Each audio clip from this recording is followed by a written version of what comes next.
and how tax-friendly are we here in Maryland?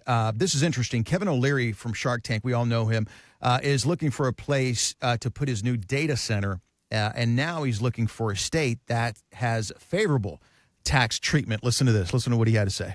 Look at Tennessee right now, fastest growing city in America, Nashville, winner state, good policy, competitive taxes. You've got to start thinking about this in the context of winners and losers. New York, mega loser state. Then you look at Amazon. Jeff Bezos moving to Florida could save him about $6 million in taxes. At ProStatus, you guys obviously have offices here in the Maryland, D.C. area, but also in Florida. How tax-friendly are we here in Maryland for retirees? So Maryland is not, honestly, it's not the best for retirees. It's not a very retiree tax-friendly state. They tried passing some laws and it didn't really work out that well. And now there's just a small $1,000 tax credit. And then there's some stuff if you have a pension that kind of helps you out there, but it counts, your Social Security counts against you from that manner. But, there are other states out there, like Kevin O'Leary said, Tennessee is one of the couple states out there that doesn't have a state income tax. There's Have Alaska. You been there lately? Have you been to Tennessee, Nashville? I've been to Nashville.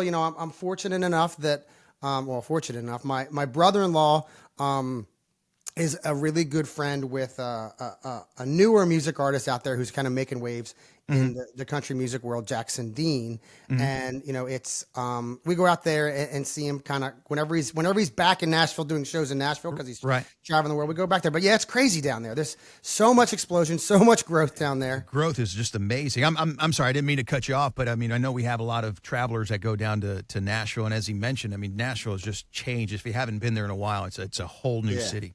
Yeah, so Tennessee is one of those tax-free income states. There's Alaska, there's Nevada, there's South Dakota, Texas, Washington State, Wyoming, and then of course Florida. The reason that Mike and I have our office in Florida is because we really saw a lot of our clients leaving Maryland. They want to do that snowbird thing, not so much for the tax aspect of it. That was kind of one of the factors to it, but they wanted to go down there for the warmer weather.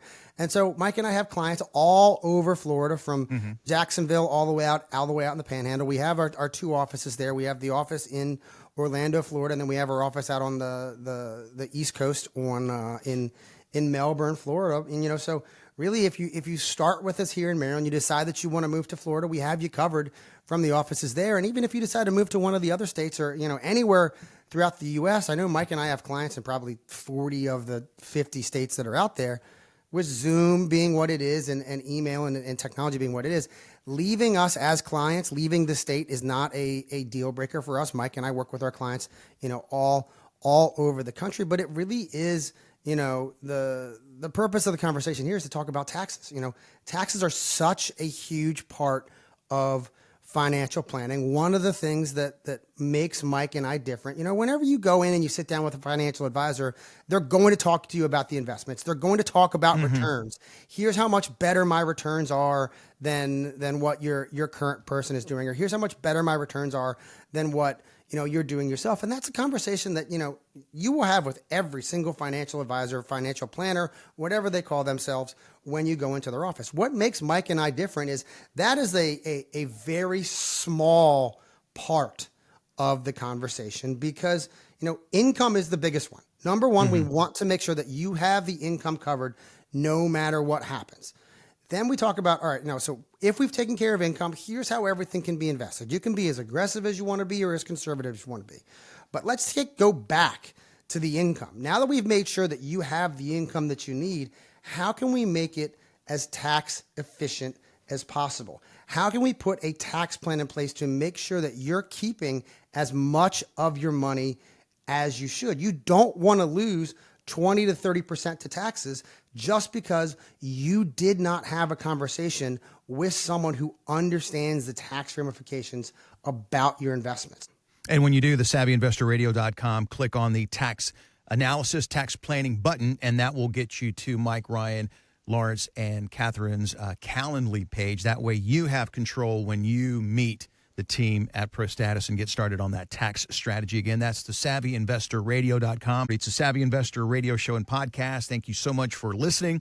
Thank you so much for watching us on YouTube as well. Last year, you guys did a town hall there at your Towson office, and one of our listeners came in, and she was pretty upset at the fact that she'd worked hard her entire life, and I think what she says echoes with a lot of people watching and listening. She's glad that she was able to work, but she just didn't want to pay unnecessary taxes. That's the thing that you could tell her blood was boiling with that. And that also seems to be one of the big pain points that a lot of our listeners and viewers always are asking you guys about. But Ryan, you and Mike say that if we don't do anything, we stand to lose 20 to 30% on our retirement money if we don't do anything, and that's just the taxes. Forget about the market. That's that seems insane to me, and a lot of people are feeling that way as well.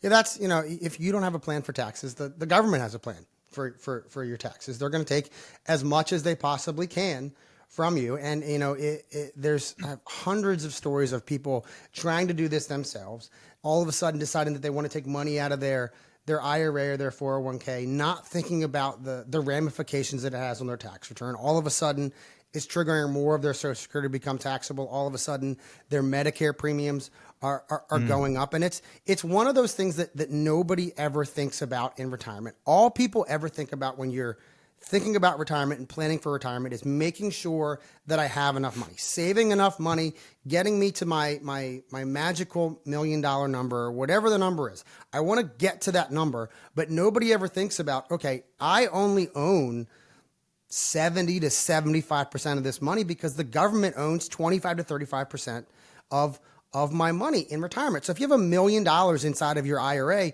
realistically, the government owns $250,000 of that money, and they are going to take that if you don't put a tax plan in place. And that's one of the things that nobody ever thinks about in retirement. And that's the part that, I talked about. Every financial advisor talks about the investments. Here's how I can change the investments. Here's how I'm better than, whatever you're doing. What Mike and I are showing you is, yeah, we're going to talk about the investments. We're talking about the income, but now that we've created your plan for income, now that we've made sure that you have the money that you're never going to outlive, let's make it as tax efficient as possible. And, a couple of weeks ago, Lawrence and I were meeting with some prospective clients up in our Towson office. And, they were both regular public workers. They did not work for the government. They didn't have pensions. So when we were looking at their income in retirement, the only thing that they were having coming in retirement that they knew for sure was going to be there, and air quotes, for sure was going to be there, was Social Security. But that's a different conversation altogether. So, for them, they had about $1.5 million inside of all their various accounts. They had some Roth accounts. They had a non-IRA account, and then they had their 401k accounts. With Social Security, they were bringing in, right around $4,000 a month between the two of them. And then they needed to spend another $3,000 a month out of their investments to have about $7,000 a month in retirement. And we show them by doing nothing, by just putting an income plan in place, you're going to have the money that you need to have. We just take some of the money from your nest egg. We set that aside for income, and you'll have the money. Over your lifetime, you're going to pay, I want to say it was like $4.5 million in income taxes over their lifetime by having no tax plan in place. Wow. It's a huge number, but that's kind of what it was looking like for them. Then we also showed them when you pass away by having no tax plan in place, your kids are probably going to pay on top of that 4.5 that you've paid. If laws don't change, the kids are going to pay an additional $750 to $1.2 million in taxes. So almost, what's that? 4.5 plus 1.2, That's a lot. $5.7 million in income taxes over their lifetime and the kids' lifetime.